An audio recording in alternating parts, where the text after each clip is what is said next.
Hey, welcome back to Deep Fried Honey. And today we're going to make spicy buttermilk fried chicken. I'm using a whole chicken that I cut up into 8 pieces today. So we start by brining it in buttermilk, of course, because we're in the South. So you're going to season it with your poultry seasoning and cover it in hot sauce and buttermilk.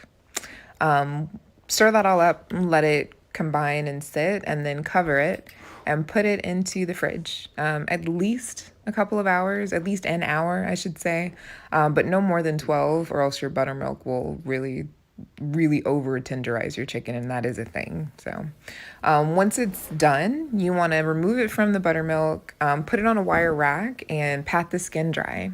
And then you're going to actually tint it with foil and put it back in the fridge.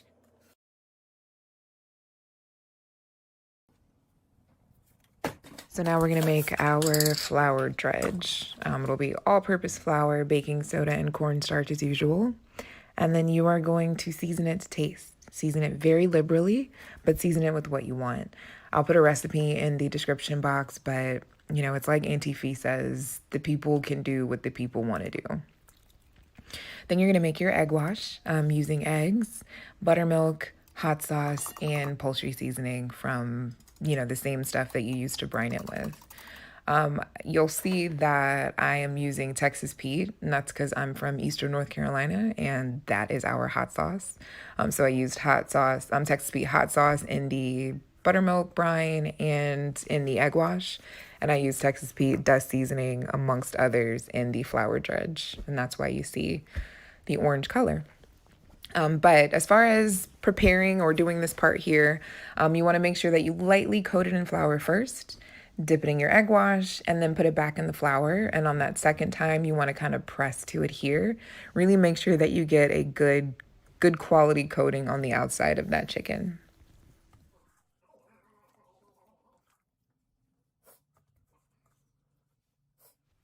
Now, after all of your chicken is thoroughly coated, you are going to set it aside on the counter for about half an hour. This is going to let it come back up to temp from being in the fridge while you let the skin dry out. And it lets your oil get a chance to preheat. You want to preheat your oil to about 360 degrees. Use an oil thermometer if you're kind of new to frying chicken, or if you're old to it and you just want to be sure. It's very helpful.